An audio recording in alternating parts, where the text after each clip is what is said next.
Ayo. Letak astronomis adalah letak suatu wilayah berdasarkan apa? Berdasarkan apa? Garis bintang Garis dan bintang. bujur. Iya, betul. Jadi letak suatu wilayah berdasarkan garis bintang dan garis bujur. Kalau dilihat dari letak astronomisnya, Indonesia itu terletak pada garis berapa? Surga. Aditya coba. Terletak pada garis lintang berapa? 60. Secara astronomis, wilayah Indonesia terletak pada garis lintang berapa sampai berapa?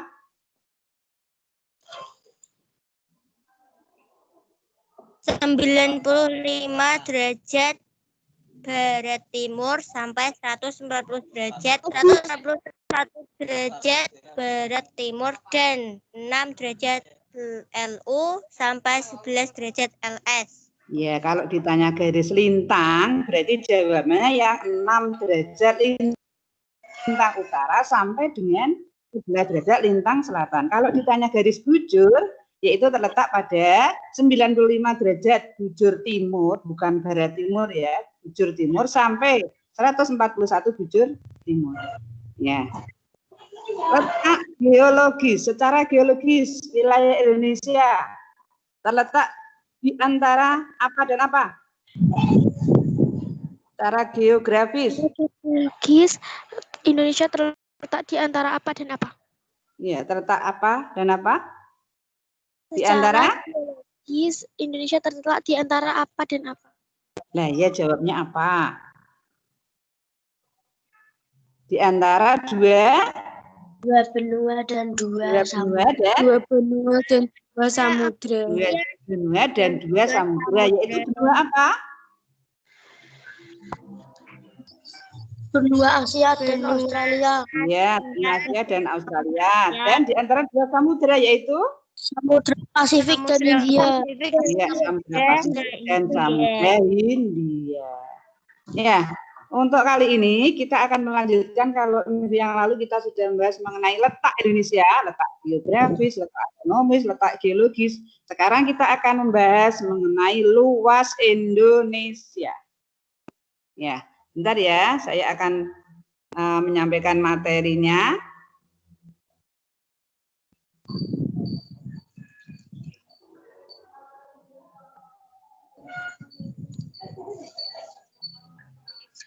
Bentar, tunggu.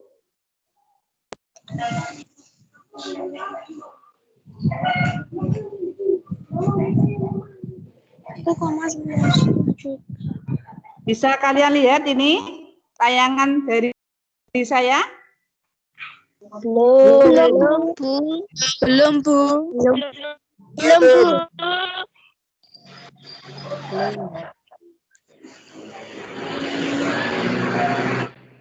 Bentar, tunggu ya.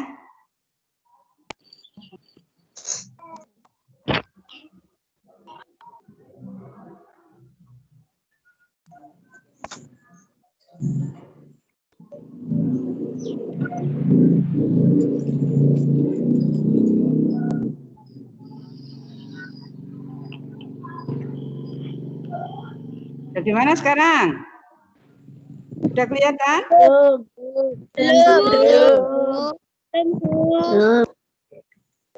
Belum, Bu. Tunggu. Bagaimana sekarang?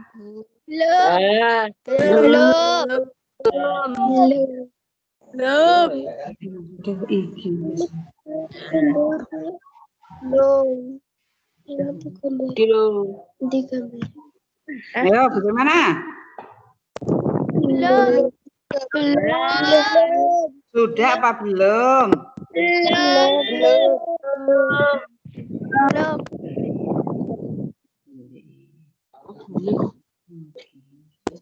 Apa, Bu?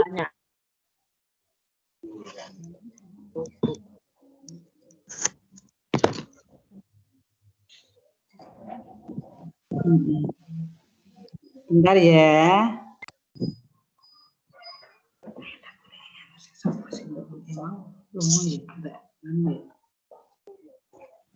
Mbak siapa itu? Erik. Mbak Erik. Bu Erik. Karena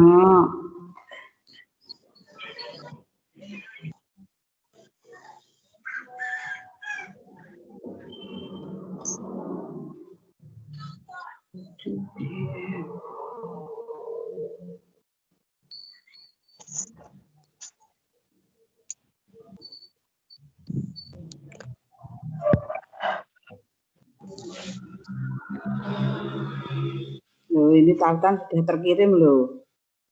Bagaimana? Sudah? Belum. Belum. Belum. Belum. Bu. Belum.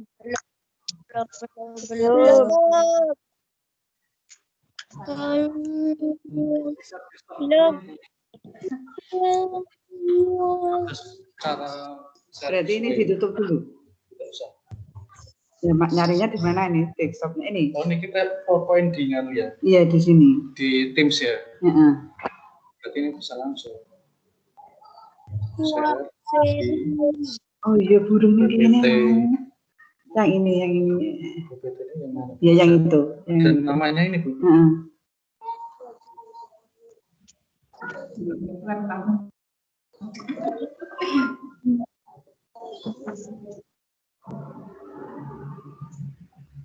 Mungkin yang saya. Saya ke rumah tadi.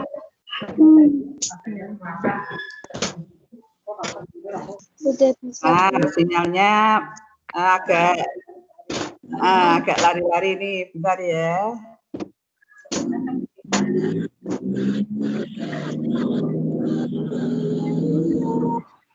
Bagaimana sekarang? Sudah. Kelihatan? Sudah. Bagaimana? Kelihatan?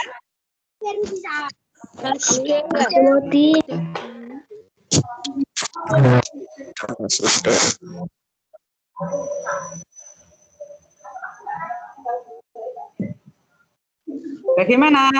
Halo. Sudah jadi saya? Sudah. Jadi kita mulai ya. Jadi minggu yang lalu kita sudah membahas mengenai letak Indonesia. Maka untuk pertemuan kali ini kita akan membahas luas Indonesia. Ya. Jadi wilayah Indonesia itu terdiri dari wilayah daratan dan perairan. Ya. Nah, luas daratan wilayah Indonesia adalah 1.922.570 km persegi.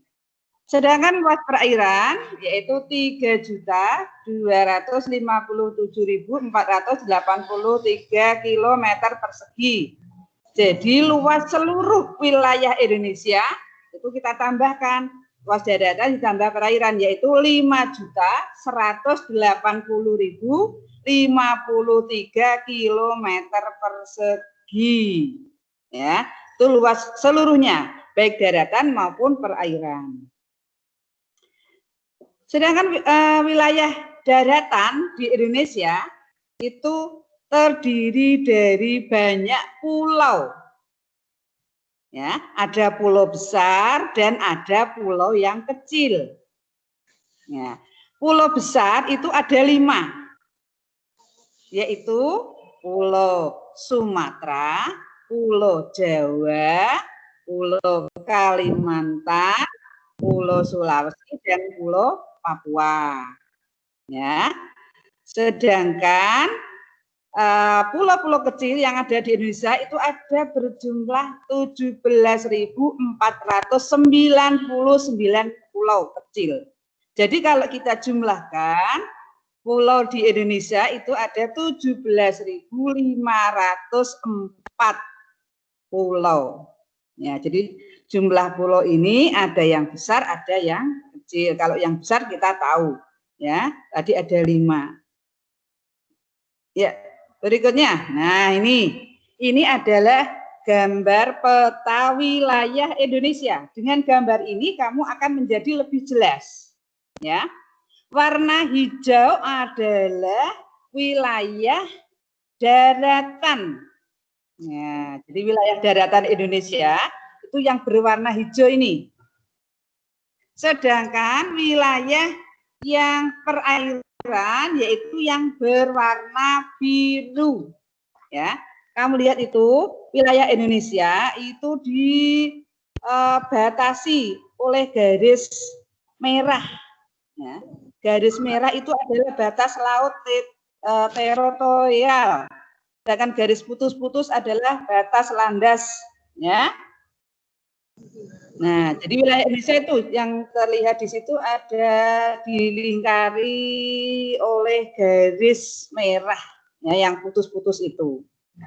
Sedangkan yang berwarna putih adalah negara-negara yang berbatasan dengan wilayah Indonesia. Ya, mengenai wilayah Indonesia sudah jelas atau belum? Sudah. Yang lain? Ya. Sudah. Lagi ya, jadi wilayah Indonesia itu terdiri dari daratan, itu yang warnanya hijau, mulai dari Pulau Sumatera sampai dengan Papua. Sedangkan wilayah perairan, yaitu yang ada di sekitar pulau-pulau yang ada di Indonesia itu, yang warnanya biru muda, biru sedang itu adalah wilayah perairan Indonesia. Ya. Kalau kita lihat perbandingannya, wilayah daratan dengan wilayah perairan lebih luas mana? Coba. Perairan.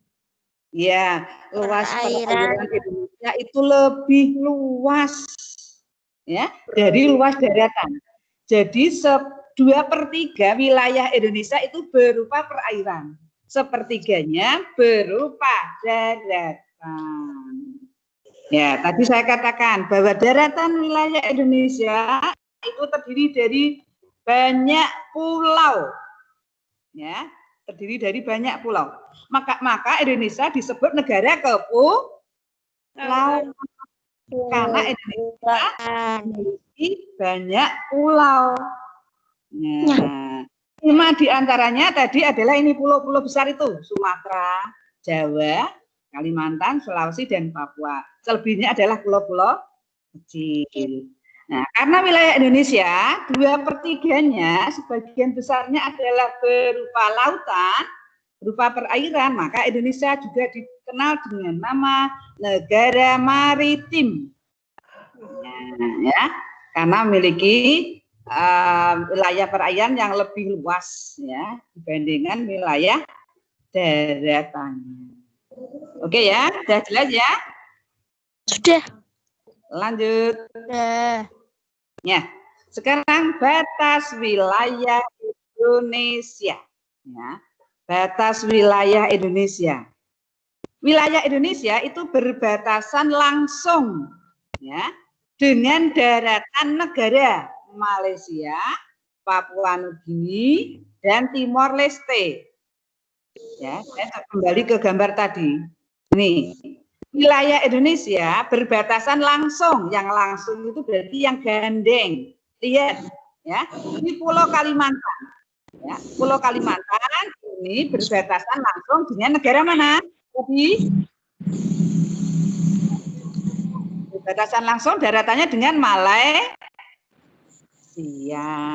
Ya. Pulau Papua berbatasan langsung dengan negara mana? Daratnya. Papua. Papua Nugini. Dengan negara Papua Nugini. Masih ada satu daratan Indonesia yang berbatasan langsung dengan negara lain, yaitu Pulau Timor. Lihat ini yang warnanya putih bawah ini. Pulau Timor ini berbatasan langsung dengan negara mana?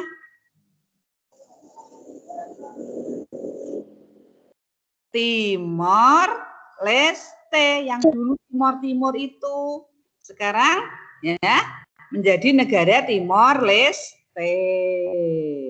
Ya. Jadi ini wilayah Indonesia berbatasan langsung dengan daratan negara Malaysia, tadi yang Kalimantan berbatasan dengan Malaysia, yang Papua dengan Papua Nugini, yang Pulau Timor dengan Timor Leste. Sekarang kalau dilihat dari posisinya, batas wilayah Indonesia itu ya berbatasan dengan negara atau dengan perairan mana? Utara itu berarti bagian atas ya. Wilayah Indonesia itu berbatasan dengan negara Malaysia, Singapura, Filipina, kemudian Palau, dan Laut Cina Selatan. Yang utara berarti bagian atas. Bagian selatan berarti wilayah Indonesia yang bagian bawah atau selatan. Berbatasan dengan negara Timor Leste, Australia, dan Samudra Hindia. Kemudian yang sebelah barat, sebelah barat itu berarti sebelah kiri di gambar kalian, yaitu berbatasan dengan Samudra Hindia. Ya. Sedangkan sebelah timur, berarti sebelah kanan kalian, sebelah kanan dari gambar, itu berbatasan dengan negara Papua Nugini dan Samudra Pasifik. Untuk lebih jelasnya, kita lihat gambar yang tadi ini, ya. Wilayah Indonesia yang bagian atas, yang bagian utara itu berbatasan dengan negara Singapura, ini yang warnanya putih ini, Malaysia, Filipina, dan Palau. Palau itu ini pulau kecil yang berada di antara Laut Filipina dan Samudra Pasifik. Ini ada titik kecil. Nah, ini adalah negara Palau. Ya. Dan Laut Cina Selatan. Ini di bagian utara wilayah Indonesia itu di berbatasan dengan Malaysia, Singapura, Filipina, Palau, dan Laut Cina Selatan. Sedangkan Indonesia bagian selatan yang bawah, kamu lihat, ya, berbatasan dengan samudra apa?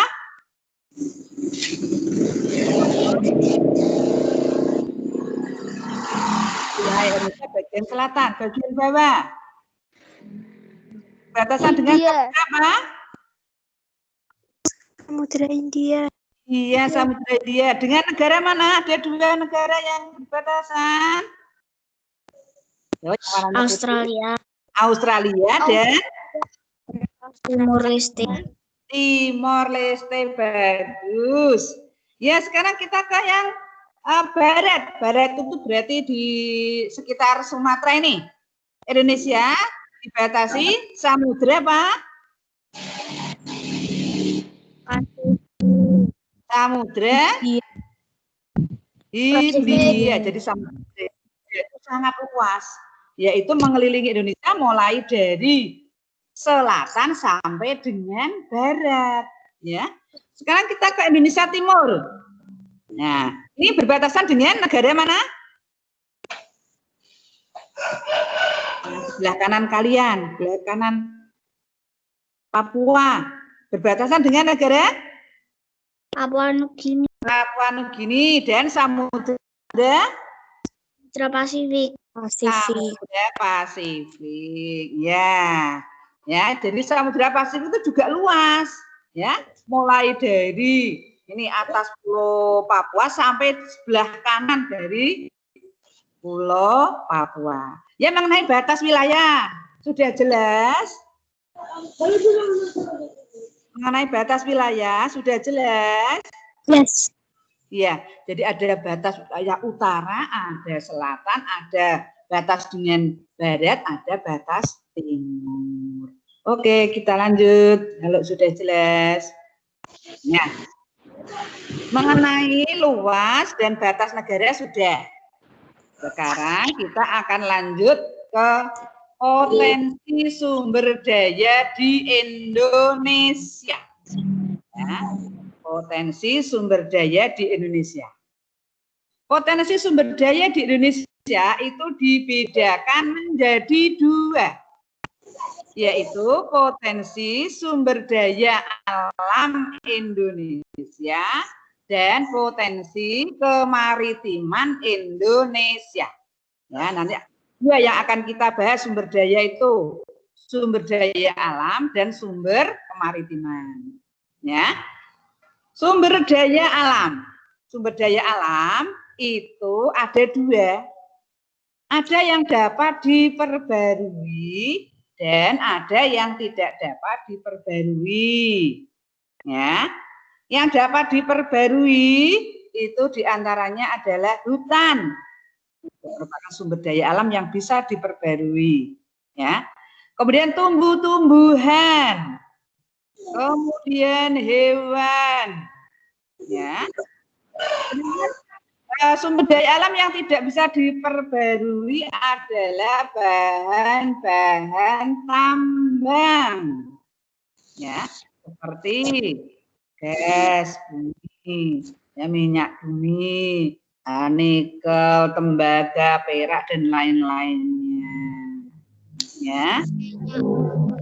Nah, potensi kemaritiman yang kedua nanti yang akan kita pelajari adalah mengenai perikanan, hutan mangrove, dan terumbu karang. Baiklah, kita akan bahas satu persatu. Ya, kita akan membahas potensi sumber daya alam dulu. Ya, jadi kalau ada hal yang penting kalian catat ya. Kalau di buku paket tidak ada, maka kalian harus mencatat. Ya, tambahkan di catatan kalian. Coba ini kamu catat ini, potensi sumber daya alam. Ada yang bisa diperbarui, tidak dapat diperbarui. Ini yang termasuk diperbarui ada hutan, tumbuhan, hewan, ya. Yang tidak dapat ada bahan tambang. Sudah disiapkan catatannya? Ya, sambil dicatat ya. Oke. Iya. Ya, ini satu persatu. Yang pertama, potensi sumber daya alam Indonesia. Ya, potensi sumber daya alam Indonesia. Tadi kan ada hutan, ada hewan, ya, ada tumbuhan, ya. Kemudian ada bahan-bahan tambang. Di sini kita akan mengambil dua saja potensi sumber daya alam di Indonesia, yaitu potensi sumber daya hutan dan potensi sumber daya tambang. Ya, kita mulai dari yang pertama. Kalian bisa sambil membuka paket. Ya, silakan buka paketnya halaman 24. Ayo sekarang. Buka paketnya halaman 24. Saya tunggu. Silakan buku paketnya dibuka. Sudah. Sudah ketemu? Sudah. Ya, semuanya harus membuka ya, supaya bisa mengikuti pelajaran ini. Ya. Baiklah ya. Jadi yang pertama A, potensi sumber daya hutan. Luas hutan di Indonesia itu 99,6 juta hektar. Atau bisa dikatakan 52,3% dari luas wilayah Indonesia. Jadi luas hutan di Indonesia itu 52,3%. Sisanya ya, yaitu berupa pemukiman, pertanian, perkebunan seperti itu. Tapi separuh lebih dikit itu berupa hutan. Ya. Kemudian sekarang ini banyak sekali fungsi hutan itu mengalami penurunan. Mengapa luas hutan mengalami penurunan? Salah satu diantaranya karena adanya alih fungsi yang tadinya hutan, kemudian dijadikan lahan pertanian. yang tadinya hutan dijadikan tempat pemukiman penduduk, jadikan perumahan penduduk. Ini yang menyebabkan kenapa luas hutan di Indonesia dari tahun ke tahun mengalami penurunan. Ya, jadi hutan ini banyak sekali manfaatnya bagi kita. Yang diperoleh dari hutan Indonesia bisa kamu lihat di paket halaman 25. Hasil hutan di Indonesia diantaranya adalah berupa getah damar, ya. Kemudian ada rotan, ada kayu cendana, ada kayu yang dimanfaatkan untuk bangunan, yaitu ada kayu mahoni, kayu jati, kayu keruing, meranti, agatis, ya. Nah, bisa kamu lihat di halaman paket halaman 25. Ini kayu keruing, meranti, agatis itu banyak dihasilkan di Papua, Sulawesi, dan Kalimantan. Ya, sedangkan kayu jati banyak dihasilkan di Jawa Tengah. Rotan banyak dihasilkan di Kalimantan, Sumatera, ya, dan lain-lainnya. Ya, itu hasil hutan yang bisa dimanfaatkan. Oke, berikutnya. Nah, apa manfaat hutan bagi kehidupan? Bisa kamu lihat di buku paket halaman 26 juga. Manfaat hutan bagi kehidupan diantaranya adalah hutan itu bisa menyimpan air hujan. Loh, air hujan ini diapakan kok disimpan? Ya, air hujan ini disimpan oleh pohon-pohon tersebut, kemudian nanti pada musim kemarau, ya, air hujan tersebut akan dialirkan ke sungai-sungai atau ke danau-danau, sehingga pada musim kemarau wilayah tersebut tidak akan mengalami kekeringan. Jadi air hujannya itu disimpan oleh hutan, pohon-pohon itu ya, yang nantinya dialirkan ke sungai ataupun ke danau-danau. Yang kedua adalah mencegah erosi atau pengikisan karena air hujan. Kamu bisa bayangkan kalau tanah itu kena hujan, kena sinar matahari setiap hari, padahal tanah itu gundul, tidak ada tanamannya, maka tanah itu akan mudah terkikis atau mengalami erosi. Yang kedua, hutan itu dapat menghasilkan oksigen atau O2, yaitu udara yang bersih. Nah, selain menghasilkan oksigen, ternyata hutan ini juga bisa menyerap karbon dioksida atau CO2 atau udara yang kotor. Nah, sehingga apa? Sehingga suhu bumi ini bisa terkendali. Ya, jadi mengeluarkan oksigen dan menyerap karbon dioksida sehingga udara menjadi selalu bersih. Yang keempat, manfaat hutan adalah tempat hidup tumbuhan dan hewan. Ya, jadi di sana banyak sekali flora, fauna yang hidup di hutan tersebut. Yang mana flora dan fauna ini banyak manfaatnya bagi kita. Di antaranya adalah sebagai tempat sumber bahan makanan, misalnya buah-buahan, ya, kemudian obat-obatan yang dihasilkan oleh hewan ataupun tumbuhan. Dan yang kelima, hutan ini bermanfaat sebagai sumber makanan dan kehidupan masyarakat yang ada di sekitar hutan tersebut. Mungkin dari kayu bakarnya, kayu yang sudah rapuh untuk kayu bakar, kemudian bahan-bahan makanan, bahan sayuran yang ada di sana, ini bisa menghidupi masyarakat yang ada di sekitar. Itu manfaat hutan. Berikutnya, ya, kalau hutan tersebut, ya, kita ambil, kita gunakan setiap hari tanpa kita melestarikan, maka lama-kelamaan hutan akan menjadi rusak atau menjadi hutannya gundul. Nah, bagaimana cara melestarikan hutan supaya hutan itu tetap lestari, tetap bagus? tetap ada. Yang pertama yaitu melakukan reboisasi atau penanaman untuk daerah-daerah yang tanahnya gundul. Nah, yang kedua menerapkan sistem tebang pilih. Apa maksudnya? Menerapkan sistem tebang pilih. Kalau kita menebang, mengambil kayu, pohon di hutan, ya, kita harus memilih-milih, jangan semua ditebang.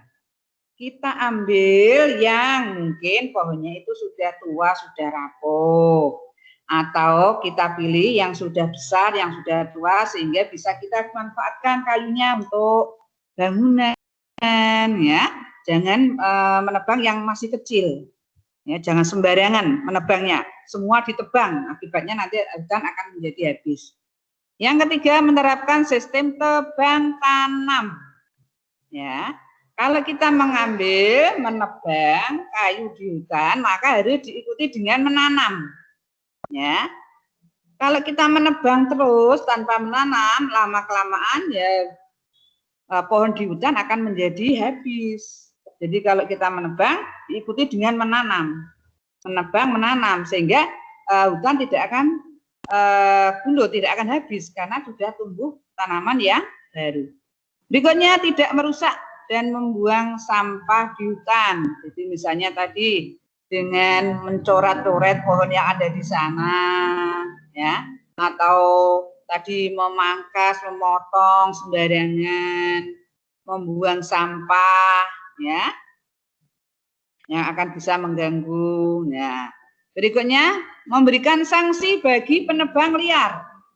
Jadi kalau ketahuan ada orang yang menebang secara liar, ya, tanpa menerapkan tebang pilih atau tebang tanam, maka harus diberikan sanksi, ya, diberikan hukuman supaya dia jera, tidak melakukan hal seperti itu lagi. Kemudian menjaga agar hutan tidak terjadi kebakaran. Ya itu ya. Jadi kalau musim kemarau biasanya seperti itu, banyak hutan yang kering. Nah, jangan sekali-kali membuang puntung rokok ke sana ataupun membakar sampah di sana, sehingga ini bisa menyebabkan terjadinya kebakaran hutan. Ya, itu cara melestarikan hutan. Ya, ada pertanyaan mengenai cara melestarikan dan juga manfaat hutan? Tidak. Sudah kalian catat? Sambil dicatat ya.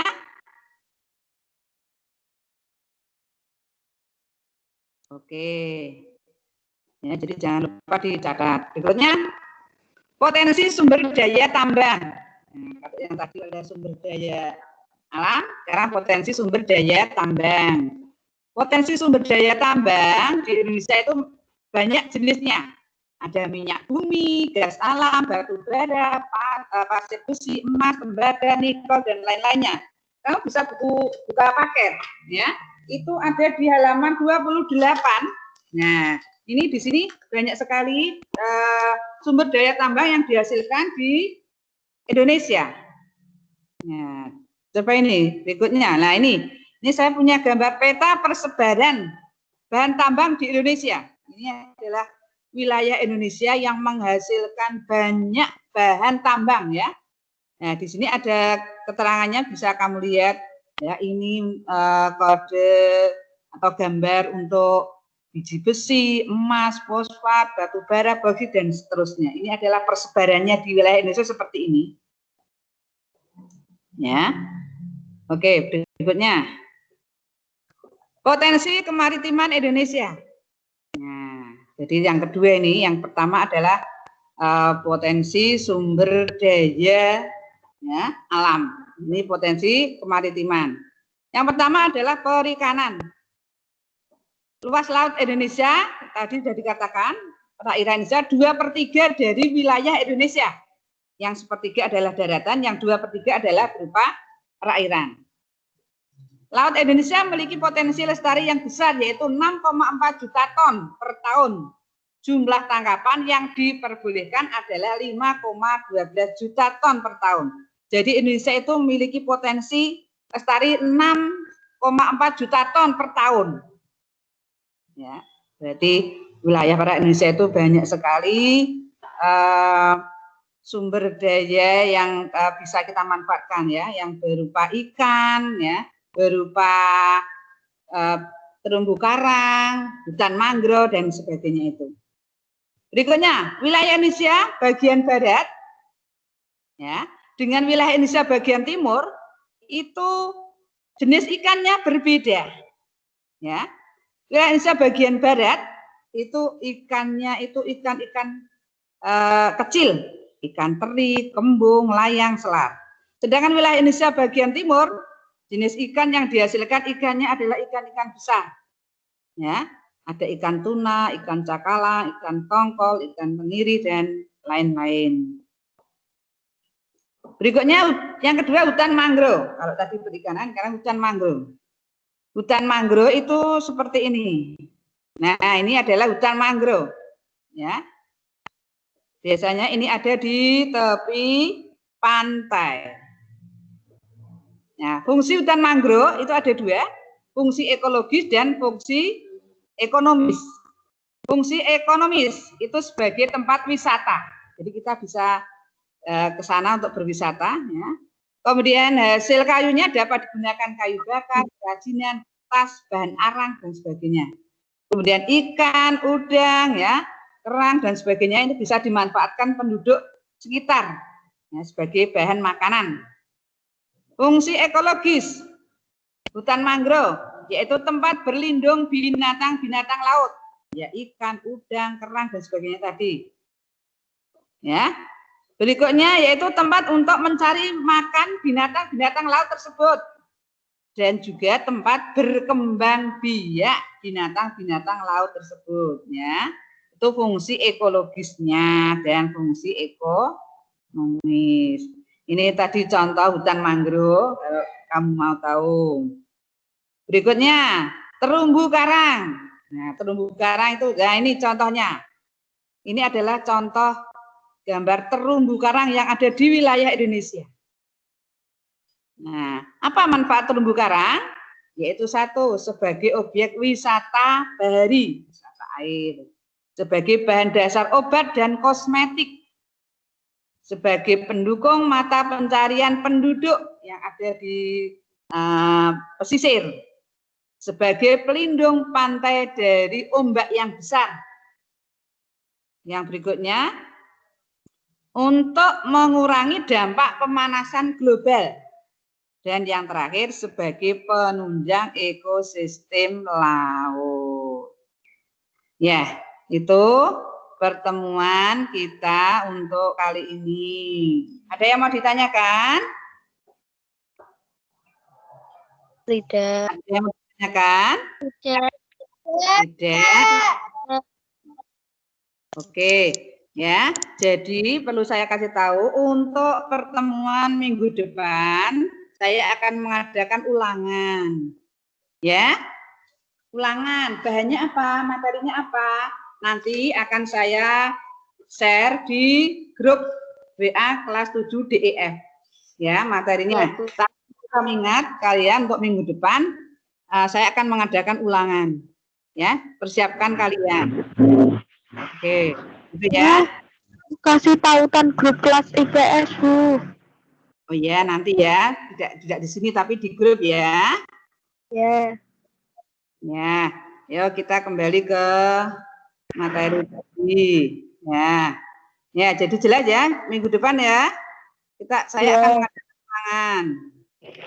Ya, nanti persiapkan. Ya, nanti materi akan saya share di grup. Ya, sebelum saya akhiri, ada yang mau ditanyakan? Tidak.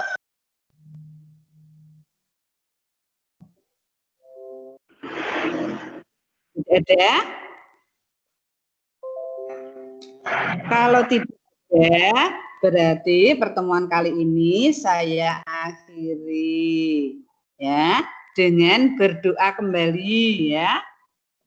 Ayo kita siap-siap. Berdoa mulai.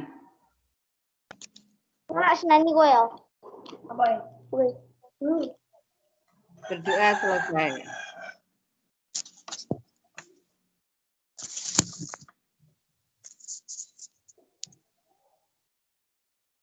Ya, sudah kalian bisa keluar